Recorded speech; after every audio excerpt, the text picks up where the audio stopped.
Lideramos el camino de la opinión pública y buscamos que la cultura del debate alcance consensos y soluciones a los problemas de nuestro país.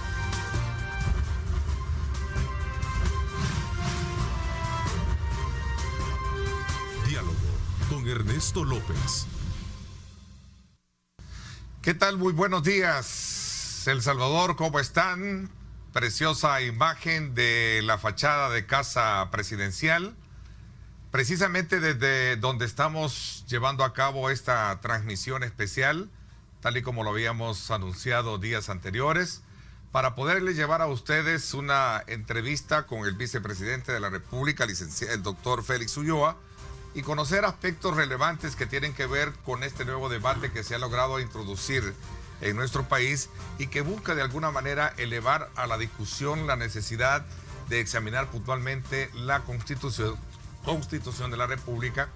Vicepresidente, gracias por darnos la oportunidad de estar acá en su despacho y permitirnos hablar sobre este importante y sensible tema del país. Gracias, Ernesto, y gracias a la audiencia que nos está sintonizando a estas horas de la mañana. Por supuesto, es un gusto compartir contigo y con toda la audiencia este tema que, como tú dices, es un tema ya de agenda nacional. Qué bien que el pueblo está interesado en conocer de qué se trata la Constitución, cómo se trabaja dentro de los marcos constitucionales y los procesos de reformas y actualización que son naturales en las sociedades que están atentas al devenir del tiempo, al decurso de la historia, y van ajustando sus normas fundamentales a los desafíos de los nuevos tiempos. Naciones Unidas ha acuñado el concepto de una nueva normalidad con la que vamos a enfrentar la etapa de la pospandemia, y por supuesto los estados y los gobiernos responsables se deben de preparar para esos momentos. Ok, los gobiernos o los estados y el pueblo un poco quizás más interesado en saber para qué cambiar. Por supuesto, y además, ¿por qué cambiar? No, pero además participando en el cambio, porque estas grandes transformaciones y estos acuerdos fundamentales no son ni privativos de un sector político, ni exclusivos de los gobiernos, sino que son ejercicios en los cuales deben participar toda la sociedad, todos los sectores. La expresión o la iniciativa viene precisamente planteada por el Ejecutivo en este caso. En este caso, el pero presidente anunció y lo nombró a usted como responsable en algún momento de liderar este debate. Bueno, en esta ocasión el presidente atendió la petición que se le venía haciendo desde hace ya algún tiempo. De hecho, desde que iniciamos el gobierno, cuando él me consultó cuál era el área que a mí me interesaría trabajar dentro del gobierno, por supuesto no le pedí ningún ministerio, ninguna autónoma, sino que dije que quería dedicarme a trabajar en temas fundamentales como el caso de la integración centroamericana, que ojalá haya tiempo también de abordarlo, porque también ahí estamos en un proceso de formulación de lo que aspiramos sea, por lo menos al final del mandato, en el 2024, las bases de la Unión Centroamericana, o sea, una especie de constitución de Centroamérica. Pero ahora hemos entrado al tema del estudio, de la reflexión, la consulta y la elaboración de propuestas de la reforma de la Constitución de El Salvador. Cuando se estudió la forma que debería tener el decreto y el término, algunos colegas del área jurídica planteaban de que se me nombrara comisionado para la reforma electoral, así como hay comisionados para varias áreas de innovación, de proyectos estratégicos. Pero luego vieron de que en el caso de la vicepresidencia no podía tener ese carácter de comisionado que está más asociado a las secretarías de Estado, al gabinete, sino que era una delegación. Entonces se me nombró delegado, que es un concepto nuevo, diferente, porque es una delegación directa para desarrollar esta tarea. Dentro de las facultades que se me otorgan está la de integrar un equipo ad hoc, que lo voy a nombrar yo, es decir, a partir de las consultas que haga con diferentes sectores y juristas, el equipo lo nombraré yo, y ese es el equipo que va a ser avalado por el presidente. No necesariamente, o sea, tiene toda la facultad. Toda la facultad. Para hacerlo. Claro, porque si ya tengo que estarle consultando, mire, y puedo nombrar a este, puedo nombrar al otro, entonces ya no, la delegación ya no tiene sentido. Entonces no, la delegación es la confianza con la que él me otorga esta tarea, y me deja en la libertad, la autonomía suficiente para que sea yo el que integre el equipo, y ese equipo va a trabajar para preparar el proyecto, el paquete que se le va a entregar a él. La idea es entregárselo el próximo septiembre del 2021. O sea, nos hemos propuesto en una línea de tiempo, que por cierto te entregaba ahí lo que es una nota conceptual, en la cual hemos planteado, al final tú vas a ver la línea de tiempo, donde empezamos por ir integrando el equipo, teniendo reuniones. Tú vas a ver ahí todos los sectores a los que hemos pensado invitar en estas reuniones. Septiembre del 2021 se espera entregarse al presidente. Exacto, o sea, es un trabajo de un año. En un año queremos hacer todo el estudio, las consultas. ¿Será suficiente un año, digamos, examinar una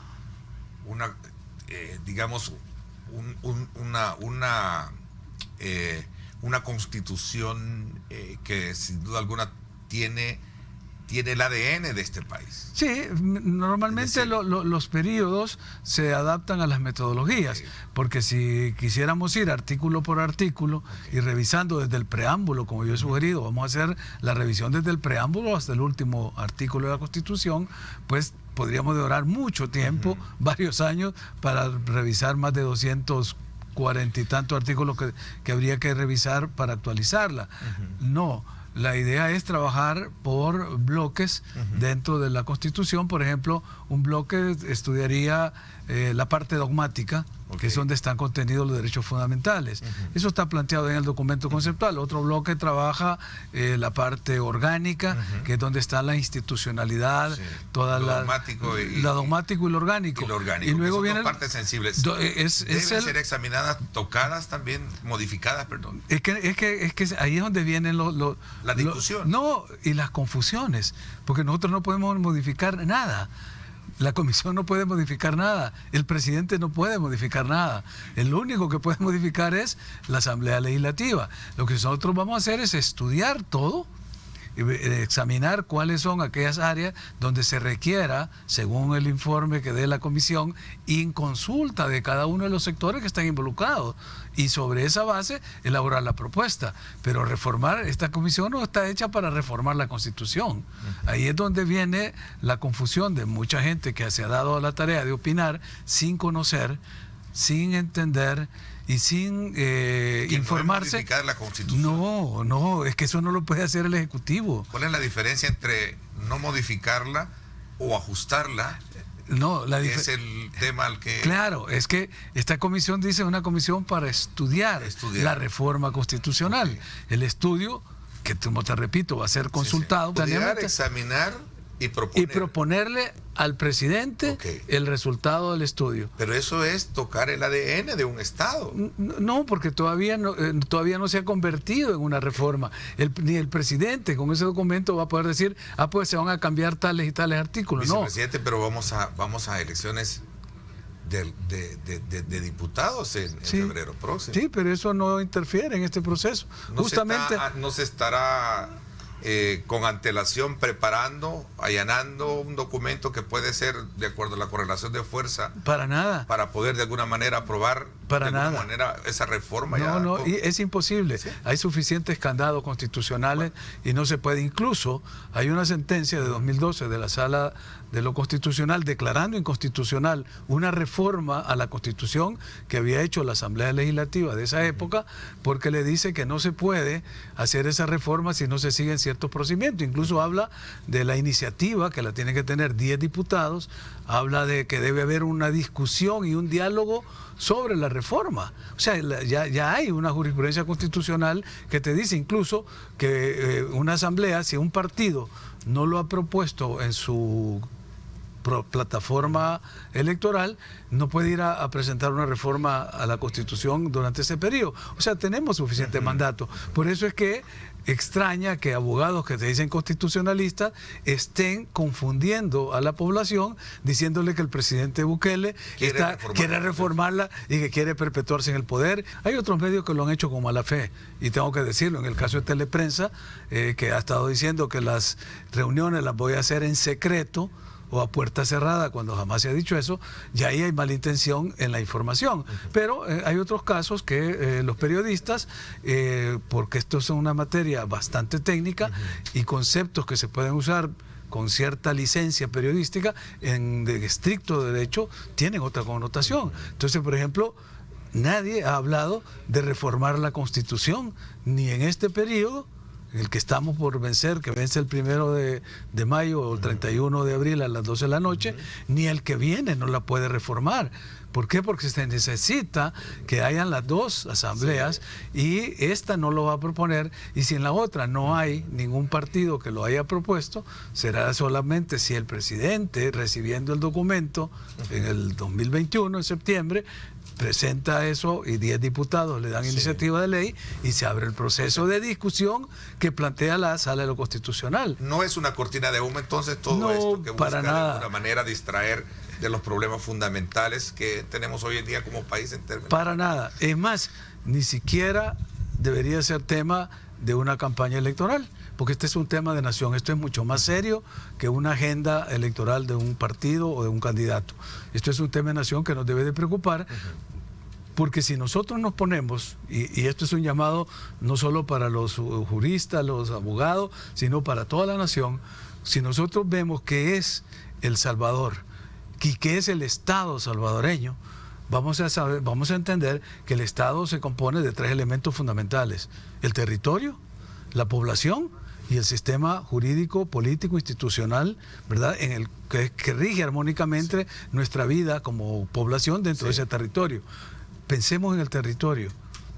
Solo hagámosle esta pregunta a cualquier diputado, a cualquier dirigente político, actor social. ¿Cuántos kilómetros cuadrados tiene El Salvador? ¿Cuáles son los límites del país? Nadie te va a decir exactamente cuánto hay.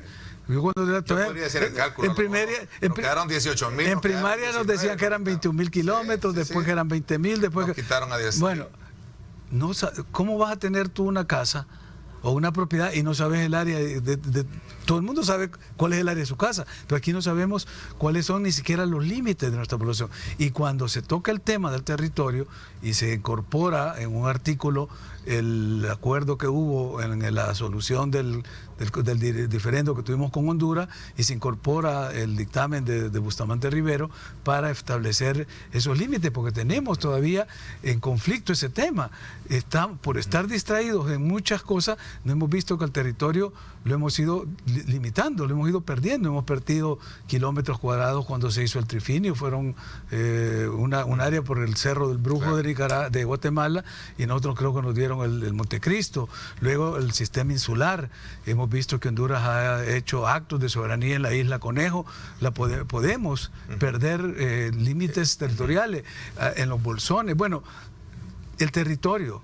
Eso solo para definir cuáles son los límites. Pero cuando ya lo ves dentro y ves que tenemos un sistema hídrico casi al límite del estrés, con los ríos contaminados, cuando has perdido los bosques originarios, es decir, cuando estás viendo que el territorio se está deteriorando, el mal uso que se hace del suelo, de suelos con vocación agrícola dedicados a hacer urbanizaciones y hacer planchas de cemento en áreas que son para darle de comer a la población, cuando ves que el mar territorial no lo hemos explotado, que tenemos 3 veces más mar territorial que territorio en tierra. Es decir, ves que hemos desatendido, eso es el territorio, y cuando ves la población es igual. Una discusión como la que se está planteando, vicepresidente, no nos puede llevar también a buscar crear un tribunal de paralelo de justicia para que de alguna manera, cuando haya este tipo de enfrentamientos entre el Ejecutivo y la Sala, pueda haber alguien más que pueda dirimir esto. Mira, ese es un modelo de los tribunales constitucionales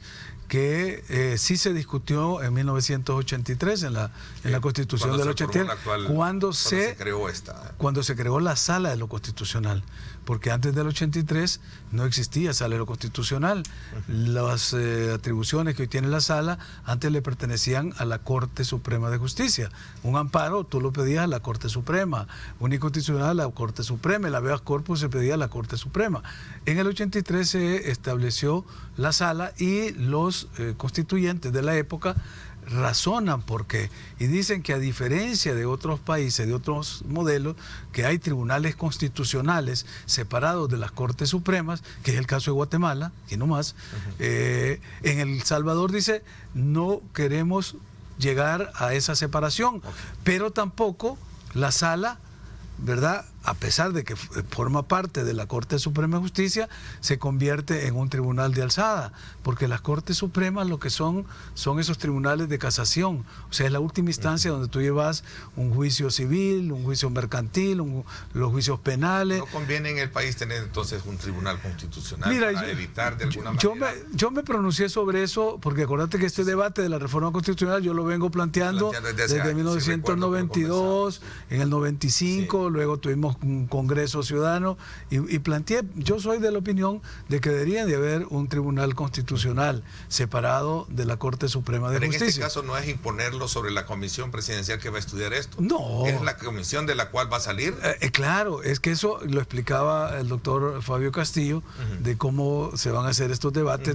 Nadie lleva la posibilidad de imponer nada, porque por las características, por el respeto que se tiene a las personas que van a integrar la comisión, todo el mundo va a tener la oportunidad de aportar, opinar, discutir, ¿A este debatir.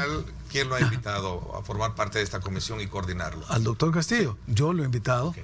O sea, de hecho... Pensé que era el presidente. El presidente no tiene nada que ver, tiene nada que ver en nada de esto. Es decir, soy yo el que va a decidir, ¿verdad? A quienes invito... sí, a formar parte del equipo ad hoc. Días anteriores, vicepresidente, le escuchaba decir a algunos analistas que lo que tenemos hoy en día, si lo vemos desde el punto de vista de los actores políticos, realmente hay una decepción por la forma en cómo se ha venido administrando el Estado, sí, como tal. Y eso implica que si sometes a consideración a los actuales actores a hacer una constitución, es como que recoger una gran cantidad de diablos para que hagan una nueva Biblia. Sí, vi esa nota que hiciste, muy curiosa. La analogía es un poco... y está bien. Es un poco dura, pero es cierto. Mira, los grandes acuerdos de nación... Sobre todo por la polaridad política en la que está... Por eso es que los grandes acuerdos de nación no se les encarga a los políticos activos en la función política, porque se contamina y es parte de la agenda política y a veces la agenda electoral. Pero el Ejecutivo es político, es un actor político. Pero el Ejecutivo no está haciendo esto. Lo va a hacer una comisión en la que... El presidente encabeza. El único, porque los demás ninguno es miembro ni del gobierno ni de los partidos políticos, son académicos. Te digo, los grandes acuerdos de nación, los grandes acuerdos y que funcionan en el tiempo, que no son para cuestiones inmediatas, no las hacen ni los políticos ni los partidos, sino que se hacen aparte. ¿Está la sociedad actualmente bajo ese, digamos, acto de moralidad, de transparencia? Y hablo de la sociedad en general, ¿no? Sí, para poder entrar a ese debate. Yo te contestaría con otra pregunta. ¿Estaba la sociedad salvadoreña en 1982, cuando se inició el proceso de la reforma a la Constitución y salió la nueva Constitución del 83? Estábamos en plena guerra. Estábamos matándolo. ¿No? Y se hizo. De acuerdo. Y se hizo. Entonces, ¿cuál es el mejor momento? El mejor momento es cuando hay la voluntad de los actores para hacerlo. Y esta es una voluntad que yo he venido solicitando desde hace muchos años. Y siempre me dijeron lo mismo, es que no es el tiempo. Igual que cuando íbamos a pedir el voto para los salvadoreños del exterior, sí, mire, lo vamos a recibir, pero no, para estas elecciones no, para la siguiente. Iba a la siguiente y así nos tuvieron por años y años. Hubo que recurrir a la sala de lo constitucional para que los salvadoreños desde el exterior pudieran votar. Ahora, con la reforma constitucional es igual.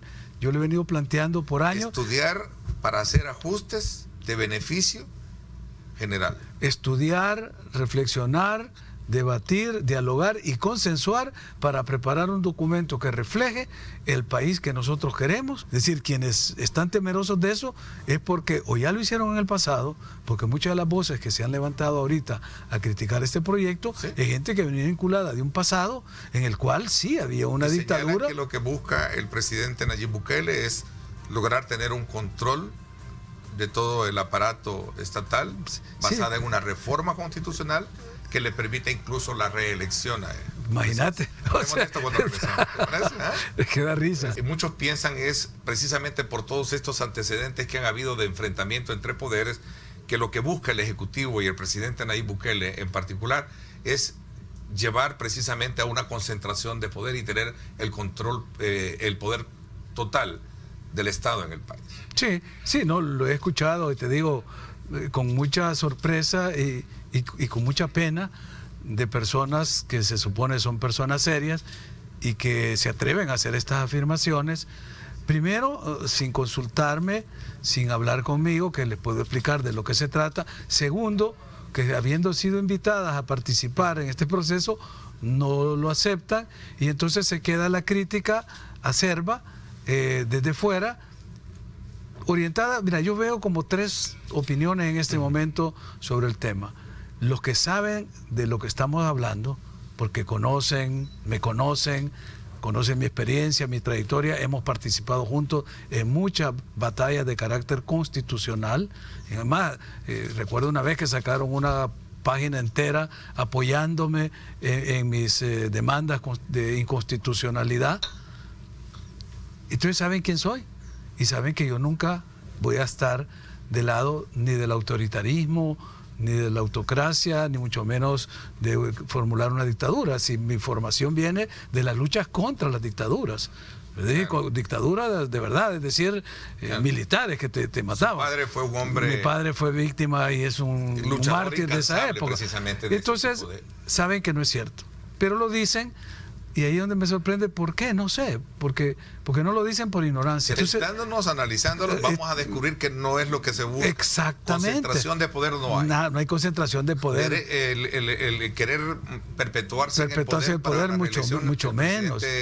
Bukele. Absolutamente, eso ha quedado descartado desde el primer día y nunca fue esa la intención con la que yo vengo planteando la reforma constitucional. ¿Será el temor de la historia en el pasado, en la que hemos visto cómo presidentes se han comprometido en entrevistas como esta, donde dicen no me voy a reelegir y terminan reeligiendo? Yo recuerdo que uno de los periodistas mexicanos se lo preguntaba al coronel Hugo Chávez, se lo insistió, usted no busca perpetrarse en el poder, y le decía que no, y al final terminó quedándose varios años. Y muchos más, no solo Hugo Chávez, lo hizo Correa, lo hizo Evo Morales. No es el caso del Salvador con esta intención. Absolutamente no. Es decir, primero, porque yo sería el primero en oponerme a un modelo político de esa naturaleza. Porque yo soy un demócrata, he trabajado los últimos 15 años de mi vida, que lo estuve trabajando en más de 25 países alrededor del mundo, promoviendo la democracia.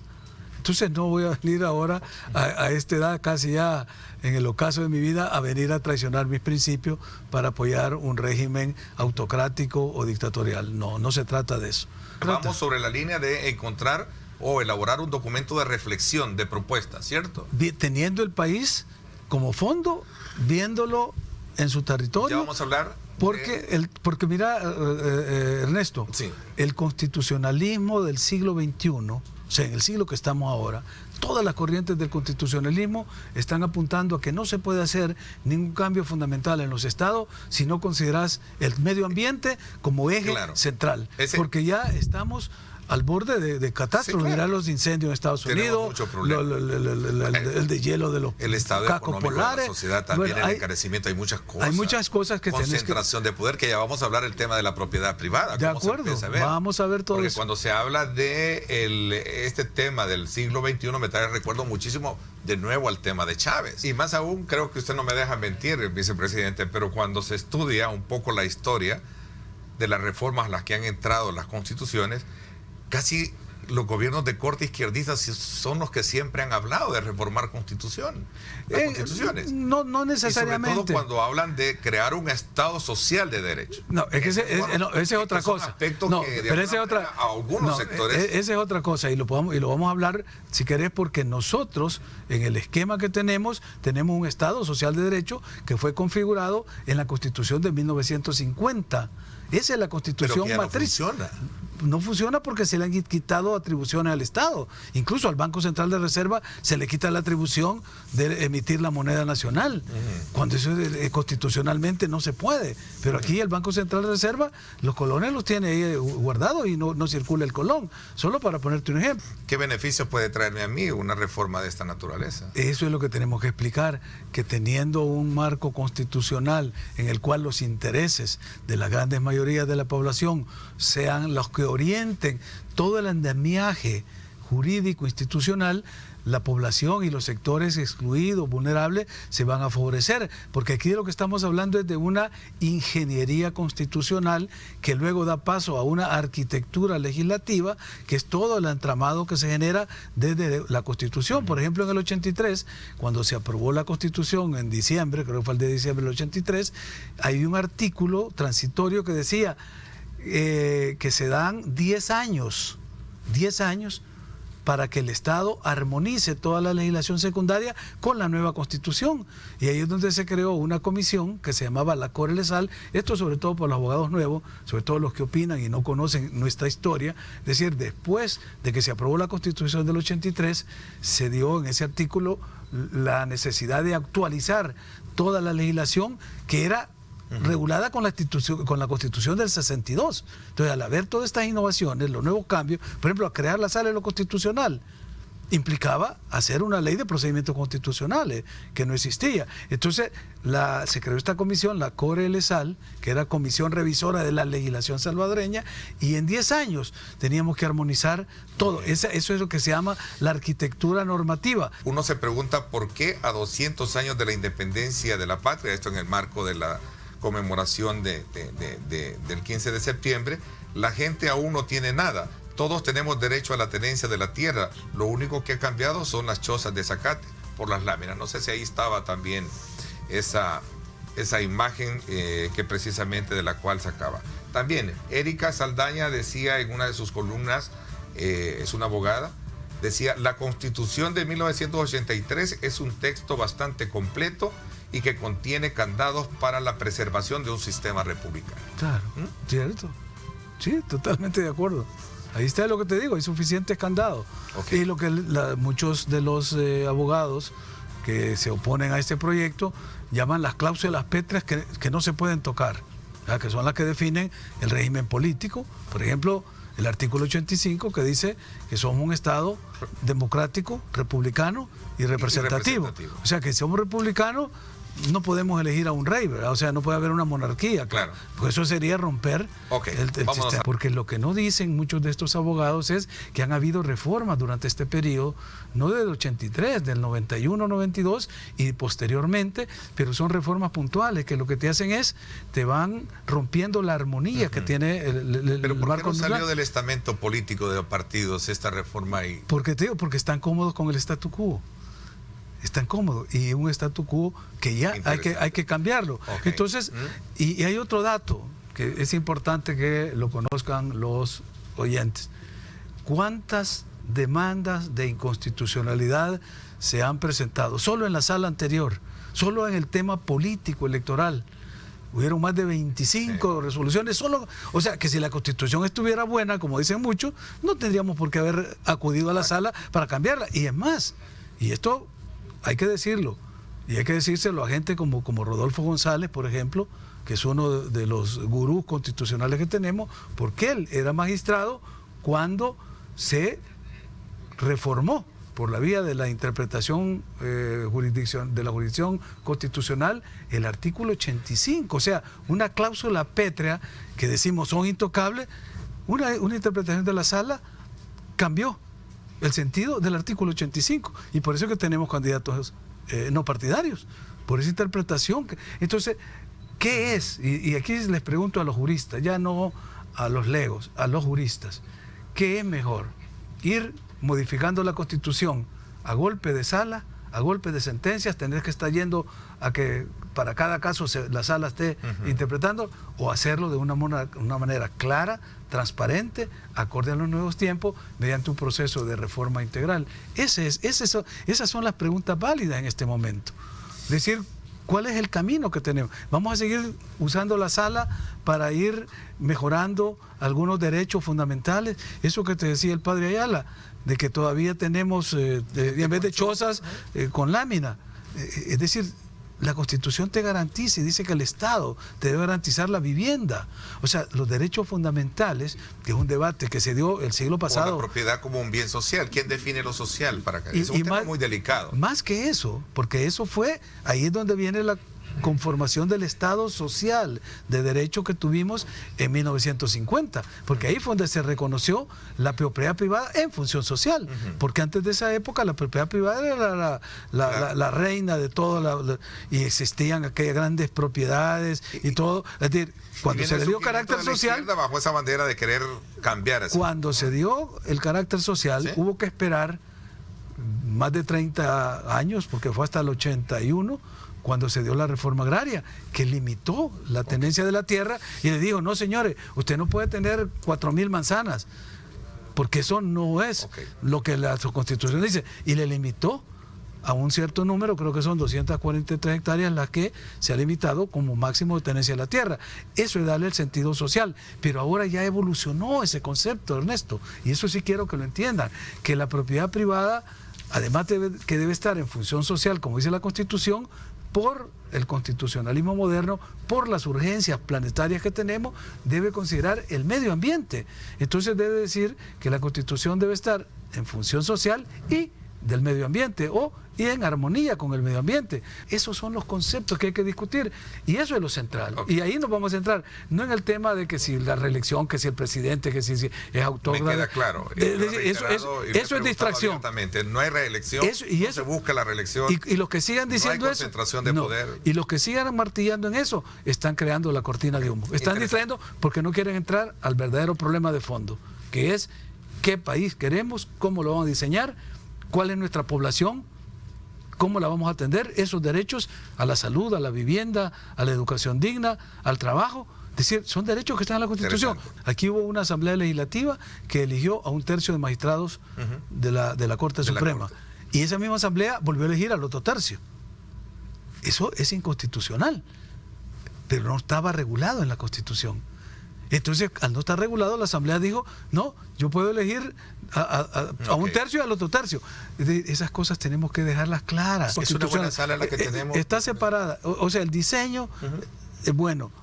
Las personas ya es diferente, cada quien la juzga según le parece.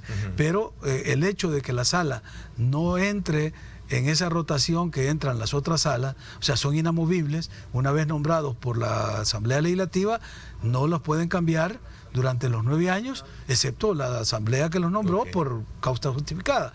Pero no, porque recordemos aquel conflicto del artículo del 743, creo que era, donde la asamblea quiso cambiarlo y mover a uno y otro. Le dijeron, no puede. ¿Por qué? Porque estos están nombrados para estar en la sala. O sea, es un tribunal constitucional en realidad, y no los pudieron cambiar. De la parte dogmática, ¿qué estaría examinándose? Te digo, desde establece principios, creencias y fundamentos. Todo, es decir, es la parte fundamental. Ahí Fabio Castillo pidió que expresamente en el primer acuerdo, que ya está redactado, donde vamos a decir el contenido del estudio, es decir, los límites y alcances del estudio, pidió que en el tema de los derechos fundamentales, ningún derecho de los ya consignados fuera afectado, ni mucho menos dar marcha atrás en algunos derechos. Los modelos electorales se diseñan conforme la cultura política de cada país. Lo que sí nosotros debemos de considerar es que teniendo una elección presidencial de 5 años y las legislativas municipales de 3, nos trastoca la elección de medio término porque no tenemos un medio término exacto. Tendría que ser o el presidente 6 años para que hubiera coincidencia de 3 y 6, o bajarlo, como sería el caso de otros países, de Honduras, todos a 4 años. Y eso debe ser una discusión o debe ser algo concreto. para evitar lo que siempre hemos dicho, le genera gasto al Estado. Y estamos en elecciones todo el tiempo. Estamos en elección todo. Tuvimos elecciones en 2018, tuvimos elecciones en 2019 y vamos a elecciones ya el 2021 y vamos a elecciones en 2024 que van a ser ¿Sería necesario generales. detenerse puntualmente a ver el tema de los periodos? Ya hay, incluso esa discusión se dio en la Asamblea Legislativa. Desafortunadamente, pues ahí donde la sala les corrige la plana, pues dice, es que este debate tenían que haberlo hecho de manera abierta, dialogada. Y reformando la Constitución. Es que tiene que reformarse. Si no se puede pasar. Es una reforma constitucional. En el caso del fiscal general, periodos. Igual, es decir, el periodo del fiscal sigue casi todos los periodos de los funcionarios de elección de segundo grado. Si tú ves, la Corte Suprema es por 3 años, el fiscal es por 3 años, las fiscalías, las procuradurías, porque los 3 forman el Ministerio Público, son por 3 años. La Corte Suprema se renueva por tercios cada 3 años. Entonces, todo está en función de la elección municipal, por una razón, porque esto no es antojadizo, es que el legislador constituyente quiso que las instancias integradas por funcionarios de elección indirecta reflejara la voluntad del pueblo mediante la elección de los diputados que van por elección directa, por el voto popular. O sea que cuando tú elegís la asamblea que va a ser electa en el 2021 o la actual que fue electa en el 2018, estás reflejando la voluntad del pueblo en ese momento. Okay. En el contexto, la iniciativa que se plantea para la formulación de un estudio que examine la Constitución, desde luego hay ciertos sectores conservadores en nuestro país que de alguna manera temen que lo que se esté pretendiendo también es abrir las puertas para que aquellos temas que se vuelven tabúes en su momento puedan ser incluidos dentro de la Constitución, como es el tema del matrimonio entre personas de un mismo sexo, el tema del aborto, entre otros aspectos elementales. ¿Qué piensas al respecto? Mira, yo lo que pienso es que hay que empezar a leer los signos de los tiempos y adecuarnos a lo que nos marcan, lo que nos indican. Estos temas que, como tú dices, son temas tabú, son temas que uno evita pronunciarse sobre ellos porque la mitad de la población va a estar de acuerdo y la mitad va a estar en contra. El tema del aborto, el tema de la pena de muerte, son temas divisivos. Yo creo que lo que nos rige es lo que le contestó el presidente Bukele a un entrevistador cuando le preguntó lo mismo sobre si estaba de acuerdo o no con el aborto. Y lo que dijo él, yo estoy de acuerdo con la vida.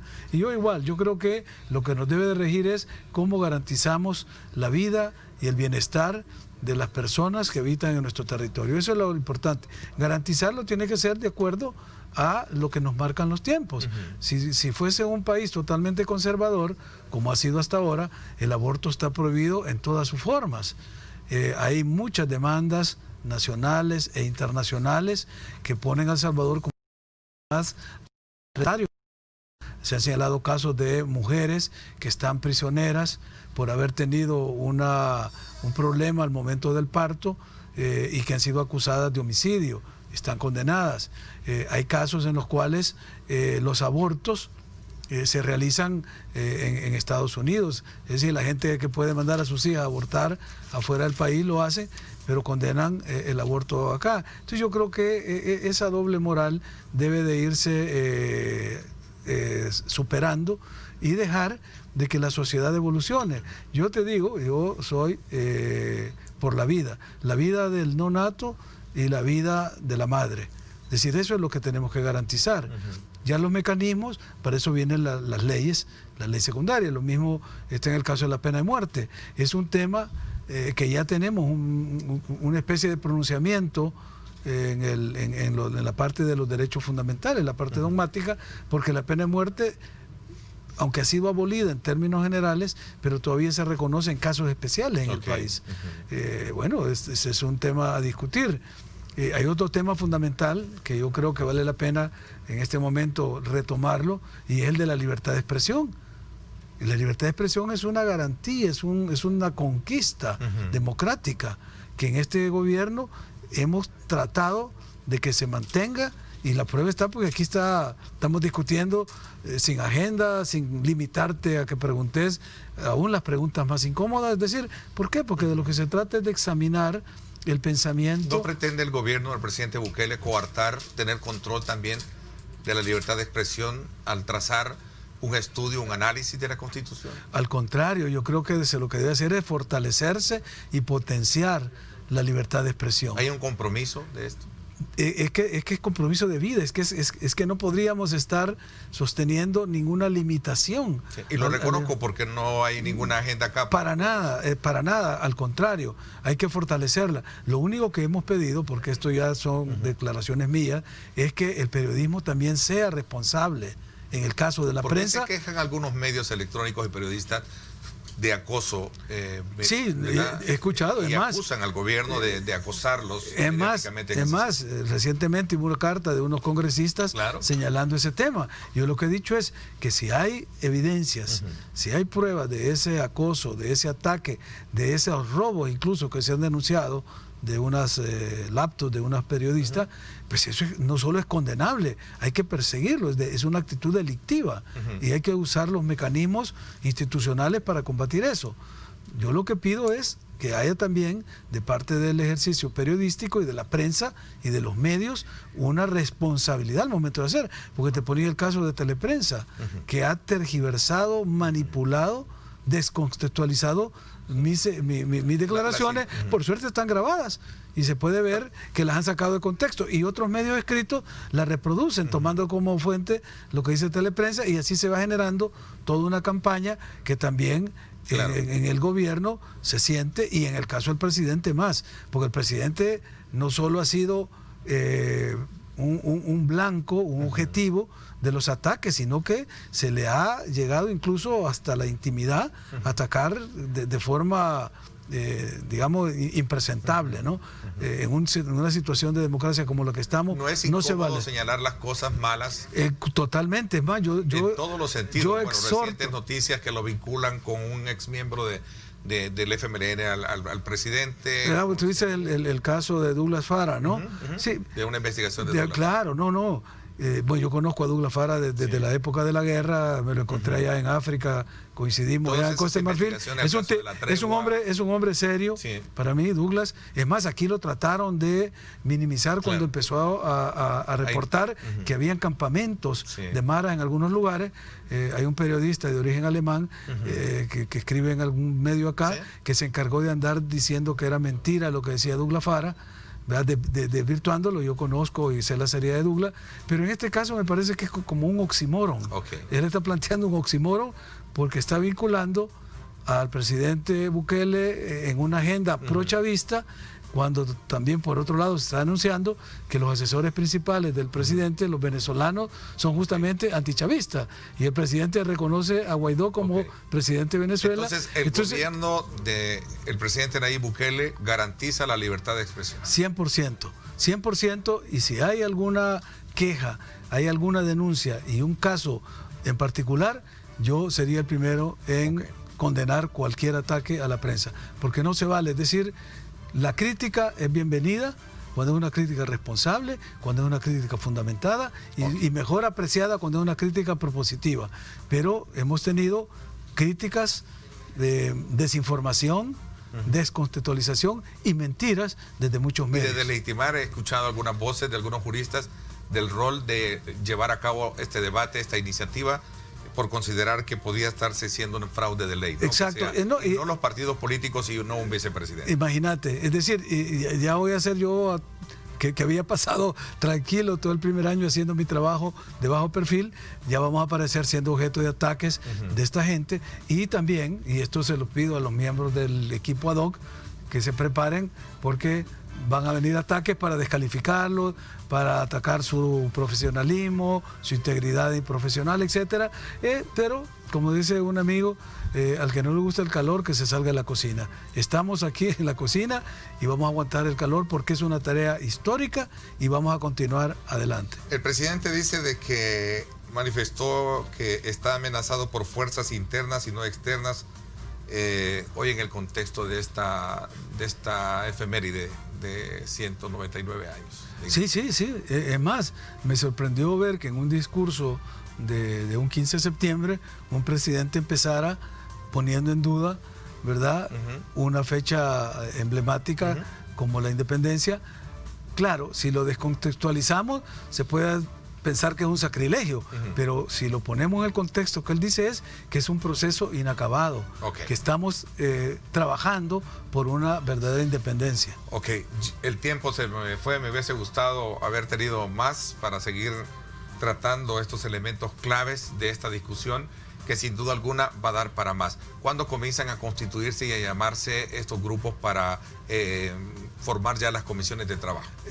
Primero el comité, el comité ad hoc ya tiene un reglamento, ya tiene los 2 primeros acuerdos. Todo esto va a ser a puerta abierta, no va a ser cerrado. Es más, el doctor Castillo ha pedido que se invite a la prensa para que esté presente en los debates. O sea que esto es lo más transparente posible.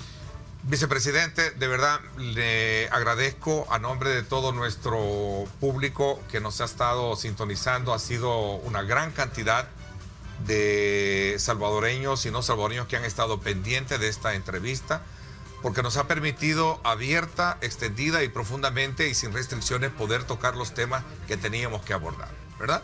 Le agradezco muchísimo que nos haya recibido en su despacho. Esta es tu casa, esta es la casa del pueblo, las puertas están abiertas, aquí han pasado todos los amigos, los críticos del gobierno, aquí he recibido yo personalidades críticas, personalidades que no comulgan o que no son afines al gobierno. ¿Por qué? Porque de eso se trata, es decir, de tener tolerancia, de tener la posibilidad de interactuar y de dialogar con los que piensan diferente a nosotros, porque si no, no tendría sentido, no sería democracia, no habría pluralismo. Así que un saludo para todo el pueblo salvadoreño y estén confiados de que esta tarea histórica que nos ha encomendado el presidente Bukele la vamos a hacer con seriedad, con objetividad y sobre todo teniendo en el horizonte el bien común de todos los salvadoreños. Muchas gracias. Bien, por mi parte, quiero agradecer a todo su equipo de colaboradores que facilitó precisamente la instalación. No es fácil estar, digamos, establecidos.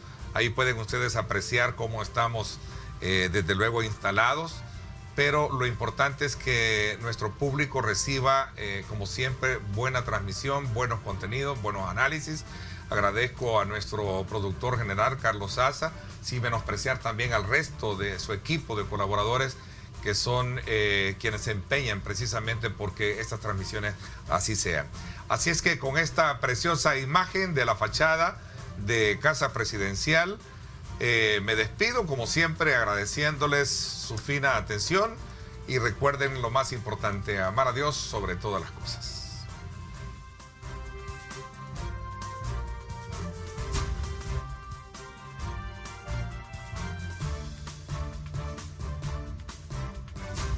Lideramos el camino de la opinión pública y buscamos que la cultura del debate alcance consensos y soluciones a los problemas de nuestro país.